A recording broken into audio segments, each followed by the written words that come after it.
Assalamualaikum warahmatullahi wabarakatuh. Kami akan mempresentasikan hasil diskusi kami tentang uji asosiasi. Kami dari kelompok 3 yang beranggotakan 5 orang. Yang pertama ada Barka Maulida dengan NPM 210081, Akbar Bagaskara 210088, Nurul Aulia Sajida 210096, Ahmad Haki Wijaksana 210097, dan Dwi Nugroho dengan NPM 210110. Pertemuan kali ini kita akan membahas beberapa materi. Yang pertama ada apa itu uji asosiasi, yang kedua apa saja tipe hubungan dalam uji asosiasi, yang ketiga yaitu parametrik, dan yang keempat adalah non-parametrik. Baik, yang pertama adalah uji asosiasi. Apa itu uji asosiasi? Uji asosiasi adalah metode statistik untuk mengetahui apakah ada hubungan antara dua variabel atau lebih dalam data. Ini membantu mengidentifikasi sejauh mana variabel-variabel tersebut berkaitan satu sama lain. Uji asosiasi dapat dilakukan menggunakan berbagai teknik, seperti uji chi-square, korelasi Pearson, atau korelasi Spearman. Tujuan utamanya adalah untuk mengukur kekuatan dan arah hubungan antara variabel-variabel tersebut. Dalam analisis data, uji asosiasi membantu dalam memahami pola, tren, atau keterkaitan antar variabel yang penting dalam membuat keputusan atau membuat prediksi dalam berbagai bidang, termasuk ilmu sosial, ilmu alam, kesehatan, dan bisnis. Nah, dalam pengujian asosiasi ini menggunakan dua variabel yang saling mempengaruhi. Pengujian asosiasi ini tidak memperhatikan variabel mana yang independen dan mana yang dependen. Pengujian asosiasi ini dapat dikelompokkan ke dalam pengujian parametrik dan non-parametrik. Keduanya tersebut akan dijelaskan oleh teman saya. Yang selanjutnya yaitu ukuran asosiasi yang sering digunakan. Yang pertama ukurannya yaitu interval dan rasio. Koefisiennya korelasi koefisien Pearson atau momen produk. Penggunaannya untuk variabel-variabel yang terus-menerus terkait secara linear. Lalu rasio korelasi atau eta untuk data non-linear atau terkait dengan sebuah dampak utama dari variabel tergantung yang kontinu. Selanjutnya serial ganda atau biserial. Penggunaannya satu variabel kontinu dan satu variabel dikotomi dengan distribusi normal. Lalu korelasi parsial. Ada 3 variabel untuk menghubungkan dua variabel dengan dampak variabel ketiga yang timbul. Lalu korelasi ganda. Ada 3 variabel untuk menghubungkan satu variabel dengan dua variabel lainnya. Yang terakhir, regresi linear dua variabel untuk memprediksi satu variabel dari nilai-nilai variabel lainnya. Selanjutnya, ukuran ordinal. Koefisiennya ada gamma. Penggunaannya berdasarkan pasangan konkordansi dan diskordansi atau P-Menkyi. Interpretasi pengurangan proporsional dalam error atau PRI. Lalu Kendall's tau B, yaitu penggunaannya berdasarkan P-Menkyi, penyesuaian untuk ranking yang sama.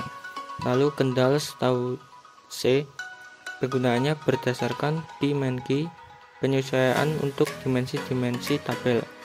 Lalu Somers D, penggunaannya berdasarkan P-Menkyi, perluasan ekstensi gamma asimetris. Yang terakhir Spearman Rho, penggunaannya korelasi momen produk untuk data berperingkat. Ukuran yang terakhir yaitu nominal. Koefisiennya Pi, penggunaannya berdasarkan chi-square atau Cs untuk tabel 2x2. Lalu Kramers V, penggunaannya berdasarkan Cs, penyesuaian apabila terdapat tabel berdimensi lebih dari 2.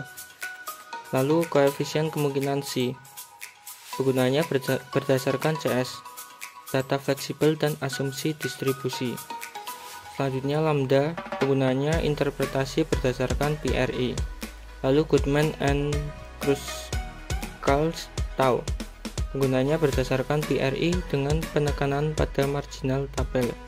Lalu koefisien tak tentu, penggunaannya yaitu berguna untuk tabel-tabel multidimensi. Dan yang terakhir kappa, penggunaannya untuk ukuran persetujuan. Yang selanjutnya yaitu ada tipe hubungan. Terdapat 3 tipe hubungan. Yang pertama hubungan simetris, yaitu hubungan antara dua variabel atau lebih secara kebetulan muncul bersamaan. Yang kedua hubungan kasual, hubungan yang bersifat sebab akibat. Dan yang terakhir hubungan interaktif atau timbal balik, yaitu hubungan yang saling mempengaruhi. Baik, saya akan meneruskan penjelasan dari Mas Bagas, yaitu di sini ada unsur-unsur model pengujian statistik parametrik. Yang pertama yaitu ada objek pengamatan harus saling independen. Yang dimaksud di sini adalah pemilihan kasus dari populasi untuk dimasukkan dalam sampel tidak boleh menimbulkan bias pada kemungkinan bahwa kasus yang lain akan termasuk juga dalam sampel tersebut.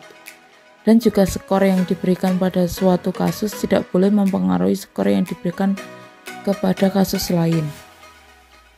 Nah, yang kedua ada objek pengamatan harus ditarik dari populasi yang berdistribusi normal.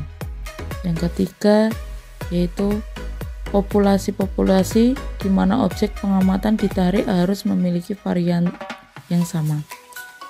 Yang keempat yaitu ada variabel yang terlibat harus setidaknya dalam skala interval sehingga kemungkinan digunakan penanganan secara ilmu hitung terhadap skor-skornya atau menambah, membagi, menemukan, rata-rata, dan sebagainya. Yang terakhir ada rata-rata populasi normal dan bervarian sama. Itu harus juga merupakan kombinasi linear dari efek-efek yang ditimbulkan.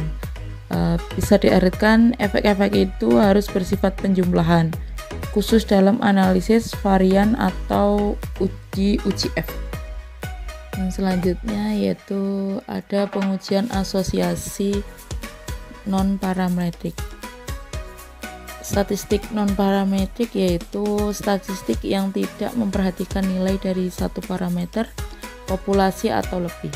Pengujian asosiasi non-parametrik digunakan untuk tipe data nominal atau ordinal atau bahkan kedua asumsi yang ada di pengujian parametrik tidak dapat dipenuhi. Pengujian asosiasi berarti menguji hubungan antara dua variabel atau lebih yang ada pada sampel untuk diberlakukan pada seluruh populasi di mana sampel tersebut diambil.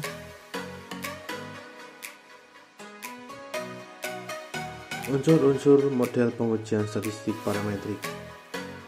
Yang pertama, objek pengamatan harus saling independen. Yang kedua, objek pengamatan harus ditarik dari populasi yang berdistribusi normal. Yang ketiga, populasi di mana objek pengamatan yang ditarik harus memiliki varian yang sama. Yang keempat, variabel-variabel yang terlibat harus tidaknya dalam skala interval. Yang kelima, rata-rata populasi normal dan bervariasi sama itu harus juga merupakan kombinasi linear dari efek-efek yang ditimbulkan. Unsur-unsur model pengujian statistik parametrik.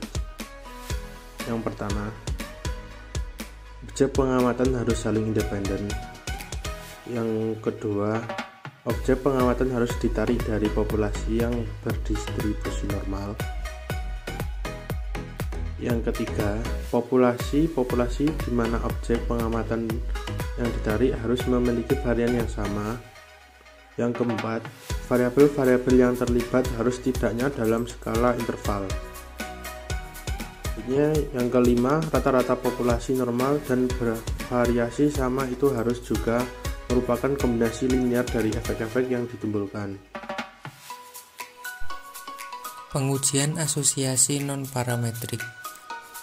Ukuran untuk data nominal yaitu ada 3. Yang pertama berbasis t-square, Yang kedua, penggunaan error proporsional. Yang ketiga, Spearman's rule. Yang selanjutnya, ukuran untuk data ordinal.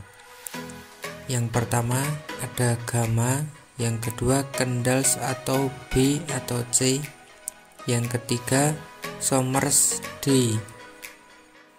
Mungkin sekian dari kelompok kami. Apabila ada kurang dan lebihnya, mohon maaf. Wassalamualaikum warahmatullahi wabarakatuh.